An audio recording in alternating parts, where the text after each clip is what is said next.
जवळपास 4.25-4.5 लाख मतं कल्याणकरांनी दिली। हाच सर आपला विजय आहे, कारण आपल्याला लांडी लबाडी करून काही नकोय। जे काय ते हक्काचं पाहिजे, प्रेमाचं पाहिजे। विकत भाज्या घेता येतात, मतं विकत नकोय आम्हाला। मतं नाही विकत घेत आपण कधी। आणि प्रचंड पैसा ओतून सुद्धा ही एवढी मतं मिळवली तरी सुद्धा विजय समोर दिसत नाही, म्हणून लांड्याला बड्या केल्या। ती मुंबईमध्ये एक आपल्या अमोल कीर्तीकरांची सीट 48 मतांनी पराभव होऊ शकतो आपला मुंबईमध्ये? होऊच शकत नाही, चोरलेली सीट आहे।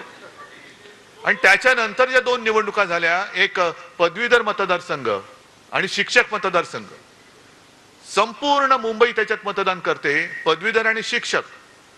म्हणजे असं काही नाही की जो काही पदवीधर नाही तो काही समजदार नाही, पण जो सुशिक्षित आहे आणि मुळामध्ये शिक्षक जे पुढची पिढी घडवत असतात, आजपर्यंत कधी मतदान झालं नाही एवढं मतदान पदवीधरच्या मतदानामध्ये झालं, मतदारसंघात झालं। आणि प्रचंड मताधिक्याने आपला शिवसेनेचा भगवा हाती घेतलेला उमेदवार त्यांनी निवडून दिला।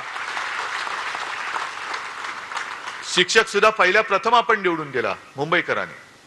मग मुंबई ठाणे सगळे एकच आहे, कोकण माझंच आहे, कोकण माझंच आहे। कोकणामध्ये पराभव होऊ शकतो आपला, पण हे सगळे जे काहींचे चाळे चाललेत हे अब्दालीचे चाळे आहेत। आपल्यामध्ये फूट पाडायचं मी का अब्दाली बोललो? रागाने द्वेषाने नाही नुसतं बोललो। अहमद शहा, अहमदाबाद शहा नाही, अहमद शहा। नाही तर कोणतरी म्हणेल अहमदाबाद शहा, तसं नाही। सगळ्या गुजराती लोकांबद्दल माझा राग नाही, पण जे माझ्या महाराष्ट्राला लुटतायत त्या दरोडेखोरांवरती राग आहेच। आणि त्यांना गाडायचं म्हणजे गाडायचंच, कोणत्याही परिस्थितीत गाडायचं। मी काय लेना ना देना, आता परत 16 तारखेला येत आहेत।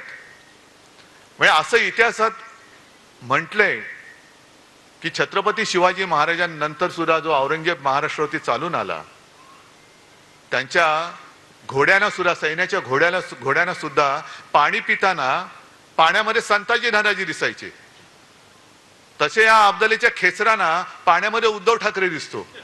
ही खेचरं आहेत। पण तुम्ही अजून महाराष्ट्राचं पाणी जोखलेलं नाही, महाराष्ट्राने अजून तुम्हाला पूर्ण पाणी पाजलेलं नाही। हा सामना आता होऊ द्या, महाराष्ट्राचं पाणी काय असतं ते तुम्हाला दाखवून देईल शिवसेना। काय पाणी असतं।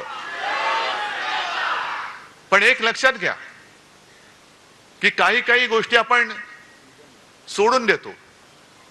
आता ही चांगली, खरं म्हणजे जाहीर सभाच मला ठाण्यामध्ये परत घ्यायची, मी पुन्हा येणारच आहे।